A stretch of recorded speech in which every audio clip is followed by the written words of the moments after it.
이탈리아의 작은 마을 빈치, 1452년 봄, 르네상스의 거인이 될 아이가 태어났을 때 그 신비감이 얼마나 컸을지, 한 사람이 예술에서 과학에 이르기까지 다양한 분야를 마스터하고 동시에 획기적인 발견들을 이룰 수 있었는지 궁금해 본 적이 있으십니까? 오늘 우리는 토스카나, 터스커니의 심장부에 있는 그런 한 사람, 레오나르도 다 빈치, 리오나르도 더 빈치의 삶을 들여다봅니다. 구릉진 언덕 사이에 아름다운 마을 빈치가 자리 잡고 있습니다. 레오나르도 다 빈치는 결혼하지 않은 부모 사이에서 생긴 불법 자식으로 간주되었으며, 이러한 신분은 비록 많은 면에서 낙인 찍히는 것이지만 그에게 전통적이지 않은 교육을 받을 수 있는 기회를 주었습니다. 그의 무절제한 호기심과 무한한 상상력을 가진 젊은 레오나르도는 당시의 엄격한 학문 교육 과정에 얽매이지 않았고, 그가 적절하다고 여기는 대로 세상을 탐험할 자유가 있었습니다. 그는 집에서 교육을 시작해 라틴어를 배웠는데, 당시 교육받은 사람과 학자들의 프랑카어였습니다. 이어 그 언어는 나중에 그의 과학적 탐구와 예술적 표현에서 도구로 활용될 것입니다. 레오나르도의 초기 교육에서는 기하학과 수학도 상당한 역할을 했습니다. 그는 모양, 패턴, 숫자에 매혹되었습니다. 수학과 기하학에 대한 이러한 흥미가 나중에 그의 예술적, 과학적 노력의 기초가 될 것입니다. 레오나르도의 다학문적 학습 접근법이 자리를 잡기 시작한 것은 바로 이 초기 연년생이었습니다. 그의 경력을 정의하고 다양한 학문 분야에 대단한 기여를 한 특질 말입니다. 실로 겸손한 출발이었지만 정통성이 없는 어린 소년이 호기심과 학습에 대한 능숙함만을 무기로 빈치라는 작은 마을에서 삶의 여정을 시작했습니다. 이 여정은 그를 예술과 과학적 성취의 절정으로 이끌었습니다. 그 여정은 그를 르네상스의 상징, 르네상스 인간의 전형이 된 레오나르도 다 빈치로 만들었습니다. 프로첼리오의 지도하에 레오나르도 다 빈치는 피렌체의 선도적 예술가였던 안드레아 델 베로키오, 앤드리어 딜리트 베이어로쿄와 함께 장인 정신을 키우는 겸손한 출발을 했습니다. 이곳에서 북적이는 베로키오의 작업실에서 레오나르도는 그가 눈여겨보고 있던 미술과 조각의 기초를 배웠습니다. 다듬기 도구의 소리와 신선한 페인트 냄새 속에서 기술을 연마했습니다. 베로키오는 젊은 레오나르도에게 강한 영향을 끼쳤습니다. 그들은 함께 여러 작품에서 작업했는데, 소문에 의하면 레오나르도가 베로키오의 그리스도의 세례에 기여한 부분이 워낙 뛰어나서 베로키오가 다시는 그림을 그리지 않겠다고 맹세했다고 합니다. 레오나르도에게 예술은 자신이 보는 세계를 단지 재현하는 것만이 아니라 이해하는 것이었습니다. 그는 빛과 그림자의 복잡한 놀이와 색상의 미묘한 그레데이션, 사람의 얼굴 위의 섬세한 표정에 매혹되었습니다. 완벽을 추구하는 그의 거침없는 탐구는 그가 이런 뉘앙스를 놀라운 사실성으로 포착할 수 있도록 다마토라는 그림 기법을 개발할 수 있게 했습니다. 하지만 혁신적인 기법인 다마토만이 레오나르도를 돋보이게 한 것은 아니었습니다. 그의 예술에는 과학에 대한 깊은 호기심이 스며들어 있었습니다. 그는 더 정확히 인간의 몸을 그리기 위해 해부학을 연구했으며, 물결의 소용돌이와 새들의 비행을 관찰했는데, 이러한 연구가 그의 작품에서 드러나기도 했습니다. 레오나르도의 예술은 혁명적이었습니다. 그는 이전에 보지 못했던 방식으로 시각적 투시법을 사용했습니다. 관객을 장면에 끌어들여 그들이 펼쳐지는 드라마의 일부가 되게 합니다. 그의 최후의 만찬이 바로 이런 예시인데, 여기서 수렴하는 원근법의 선들이 당신의 눈길을 예수 그리스도에게로 인도하듯이 당신으로 하여금 그 사건의 일부가 된 것처럼 느끼게 합니다. 그의 세부에 대한 주의는 놀라웠습니다.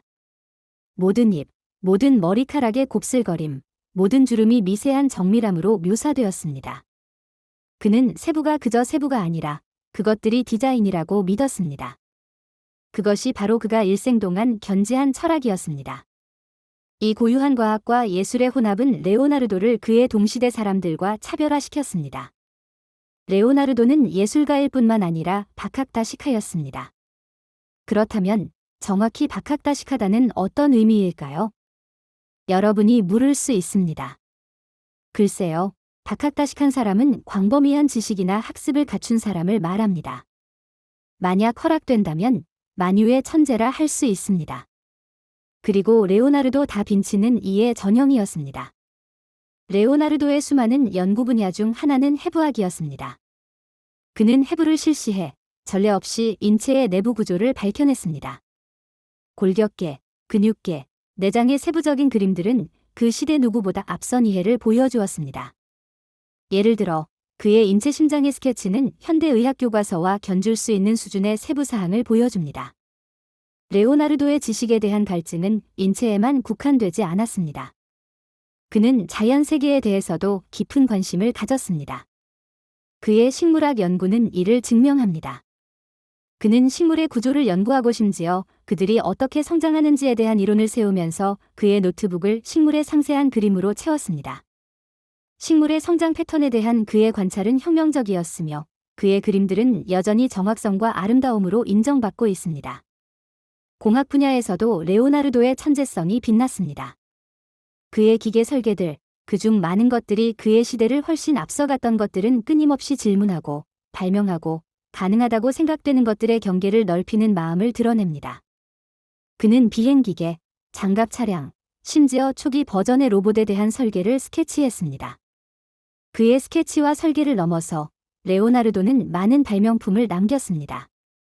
그의 헬리콥터 설계와 같은 일부는 그의 시대에는 너무 앞서 나가 실현되지 못했습니다. 다리와 운하에 대한 그의 설계와 같은 다른 것들은 실제로 건설되어 사용되었습니다. 그래서 우리가 레오나르도 다 빈치에 대해 이야기할 때 우리는 단지 대가 예술가에 대해 이야기하는 것이 아닙니다. 우리는 인체의 신비, 자연세계의 복잡함, 공학의 가능성을 특별한 호기심과 이해로 탐구한 사람에 대해 이야기하고 있습니다. 레오나르도는 그의 시대를 앞서간 사람이었으며 15세기에는 상상할 수 없었던 방식으로 미래를 그려냈습니다. 레오나르도의 삶은 그의 개인적인 업적뿐만 아니라 그가 세계에 미친 영향에 대한 것이기도 했습니다.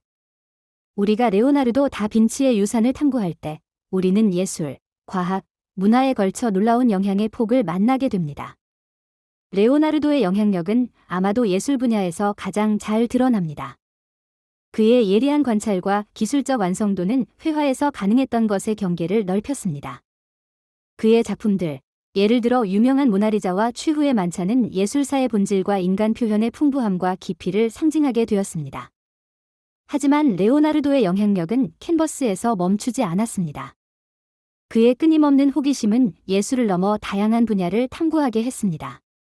그는 해부학, 공학, 심지어 항공학에 이르기까지 영역을 넓혔고 수많은 과학적 발전의 기반을 마련했습니다.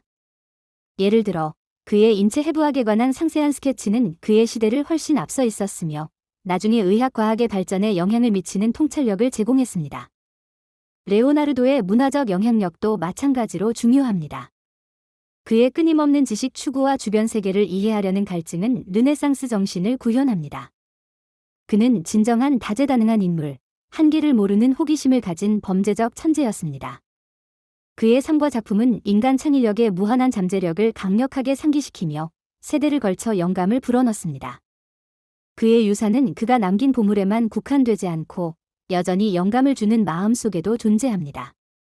그의 작업은 우리에게 세상을 경이로운 시선으로 바라보고 의문을 품고 탐험하며 학습을 멈추지 않도록 권장합니다. 많은 재능을 가진 레오나르도 다 빈치는 오늘날까지 우리에게 영감을 주는 유산을 남겼습니다. 모든 위대한 이야기처럼 레오나르도의 이야기에도 끝이 있었습니다. 하지만 그의 삶의 황혼기에 정말로 끝났을까요? 레오나르도 다 빈치는 프랑스의 프랑소와 1세라는 새로운 후원자의 품에서 자신의 고향을 뒤로하고 자신의 삶을 마쳤습니다. 레오나르도는 마지막 여정을 시작했습니다. 꿈을 꾸고 창조하며 제약 없이 탐험할 수 있는 자유를 부여받은 땅으로의 여정이었습니다. 프랑스 군주의 궁정에서 그는 살아있는 전설로 숭배받았습니다. 그는 더 이상 단지 예술가인 레오나르도나 발명가인 레오나르도가 아니었습니다. 그는 르네상스 정신의 화신이자 인간 잠재력과 정신력의 무한한 힘의 상징이었습니다. 그의 몸은 연약해졌지만 그의 마음은 변함없이 밝게 빛나며 지식과 이해에 대한 평생의 추구에 빛나는 삶을 반영했습니다. 그리고 1519년이 왔습니다. 67세의 나이로 레오나르도는 마지막 숨을 거두었고 그의 기여로 영원히 변화된 세상을 남겼습니다. 하지만 레오나르도의 이야기는 그의 죽음으로 끝나지 않았습니다. 여러모로 그것은 단지 시작에 불과했습니다. 수세기 동안 레오나르도에게 귀속된 수많은 작품들이 시간에 잃어버려져 비밀과 음모에 가려져 있습니다. 숨겨진 걸작들이 발견되기를 기다리고 있다는 이론들이 많습니다.